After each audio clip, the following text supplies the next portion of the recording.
मेरे को लगता है कि डिसिप्लिन का बहुत बड़ा रोल है जेई क्लियर करने में। मैंने अपने आप को डिसिप्लिन रखने के लिए डेली का टारगेट रखता था कि मेरे को ये चैप्टर कंप्लीट करने हैं और मैं उस पर वर्क करता था।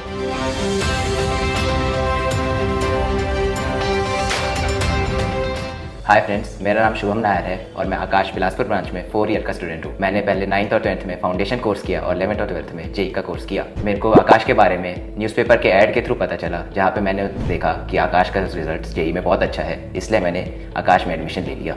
मैंने 7th क्लास में जेई करने का सोचा था। मेरा मैथ्स, कोडिंग, डिकोडिंग और गेमिंग में बहुत इंटरेस्ट था। पेरेंट्स भी चाहते थे कि मैं इंजीनियरिंग परस्यू करूँ, तो मैंने अपने पेरेंट्स की इच्छा को और अपने पैशन को दिमाग में रखते हुए जेई करने का सोचा। मैं आगे चल के IIT बॉम्बे से CSE करना चाहूँगा। मेरे जेई का प्रिपरेशन स्ट्रेटेजी था कि मैं क्लासेस रेगुलरली अटेंड करता था, हर टेस्ट को रेगुलरली देता था। क्लास के अलावा मैं 6 आवर्स की सेल्फ स्टडी करता था। हर टेस्ट में जो भी गलती हुई है उसका एक एनालिसिस करके उसके सारे पॉइंट्स नोट डाउन करता था और उसको दोबारा रिवाइज करता था ताकि अगले टेस्ट में ऐसी गलती ना हो। मैंने जो एक चैलेंज फेस किया वो था कि मैं अपने टेस्ट में कम मार्क्स लाता था। इसके लिए मैंने अपने टीचर से कंसल्ट किया और उनसे 1-on-1 डाउट सेशन लिया। उन्होंने कहा कि अपने वीक टॉपिक्स आइडेंटिफाई करो और उन पर वर्क करने। मैंने आइडेंटिफाई किया कि मेरे केमिस्ट्री में, ऑर्गेनिक केमिस्ट्री में काफ़ी वीक था और मेरा मैथ में कैलकुलस बहुत वीक था। इसलिए मैंने ऑर्गेनिक केमिस्ट्री के लिए NCERT को रेफर किया और कैलकुलस के लिए प्रैक्टिस की। इसके बाद फिजिक्स में मेरे को कोई दिक्कत नहीं गई थी, तो यहाँ तक कि मैं तो अपने साथियों को भी फिजिक्स के डाउट क्लियर कर देता था। जो मेरे वीक टॉपिक्स थे उनके लिए मैंने अपने टीचर से 1-on-1 डाउट सेशन लिए और कंसल्ट किया, और अब जो ये वीकनेस थे वो मेरे स्ट्रेंथ बन चुके हैं। मेरा लास्ट मंथ की स्ट्रेटेजी ये थी कि मैं अपने 2 साल में जितने भी नोट्स बनाए उनको रिवाइज किया, अपने एरर एनालिसिस को एक और बार गो थ्रू किया और उनको रेक्टिफाई किया,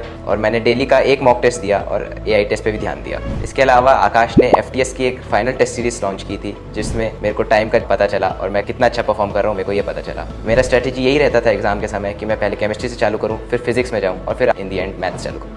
मेरे को लगता है कि डिसिप्लिन का बहुत बड़ा रोल है जेई क्लियर करने में। मैंने अपने आप को डिसिप्लिन रखने के लिए डेली का टारगेट रखता था कि मेरे को ये चैप्टर कंप्लीट करने हैं और मैं उस पर वर्क करता था। मैं अपने टाइम को इक्वली हर सब्जेक्ट में बांटता था और सबको बराबर टाइम देता था। मेरे सोने का और उठने का टाइमिंग एकदम फिक्स रहता था और मैं इसको चेंज नहीं करता था। तो मेरा यही एडवाइस रहेगा कि अगर आपको भी जेई क्लियर करना है तो अपने डिसिप्लिन मेंटेन करना चाहिए। मेरा आकाश में एक्सपीरियंस काफ़ी अच्छा था, क्योंकि मैं यहाँ पे हर 2 साल रेगुलर क्लासेस हुई, regular time to time test होते थे, और जितने भी मेरे को टेस्ट में डाउट आते थे या गलतियाँ होती थी वो मैं डाउट सेशन के थ्रू क्लियर कर पाता था। इसके अलावा जो मेरे लाइफ में एक चेंज आया वो ये था कि मैं अब लॉन्ग पीरियड्स के लिए पढ़ सकता हूँ, जो कि मैं पहले नहीं कर पाता था, और मेरे अब कॉन्सेप्ट्स भी क्लियर हो गए हैं, जिसके कारण मैं क्वेश्चन ज़्यादा जल्दी सॉल्व कर लेता हूँ और ज़्यादा क्वेश्चन भी अटेम्प्ट कर पाता हूँ। मेरा जेई एस्पिरेंट्स को यही एडवाइस रहेगा कि 2 साल हमें फोकस से पढ़ना चाहिए और अपनी सेहत का बहुत अच्छे से ध्यान रखना चाहिए, क्योंकि अगर हमारी सेहत खराब हो जाती है तो हमारे क्लासेस मिस हो जाएंगे, जिसके कारण हमारा बैकलॉग पड़ जाएगा और फिर वो काफ़ी मुश्किल हो जाएगा कि हम आगे कंटिन्यू कर पाएँ। और मैं ये भी बोलूँगा कि डेली के डेली वो टारगेट बनाएं और उसको कंप्लीट करें। Thank you, all the best.